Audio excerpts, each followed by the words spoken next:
लावणी सम्राज्ञी विठाबाई नारायणगावकर यांच्या आयुष्याचा प्रवास विठा या कार्यक्रमातून सादर करण्यात आला। तमाशाच्या फडात जन्म, अगदी अनपेक्षितपणे नाचाच्या बोर्डावर एंट्री आणि त्यानंतरचा भारलेला प्रचंड लोकप्रियतेचा अनेक पारितोषिकांचा प्रवास।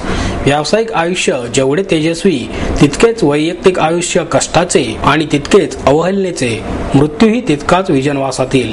लावणी सम्राज्ञी म्हणून ओळखल्या गेलेल्या विठाबाई नारायणगावकर यांचे आयुष्यही सुखदुःखाच्या प्रवासाने भरलेले, रोमांचक आणि तितकेच वेदनादायी आहे। त्यांच्या आयुष्याचा हा प्रवास पंचमी निर्मित विठा या कार्यक्रमात निवेदन आणि नृत्य गीते या स्वरूपात सादर करण्यात आला। योगीराज बागुल यांनी या संहितेचे लेखन केले, तर निवेदन अभय कुलकर्णी यांनी केले। दत्तात्रय मेस्त्री, अनुजा कामत, मानसी फडके, अदिती प्रभुदेसाई यांनी गाणी चांगल्या रीतीने पेश केली।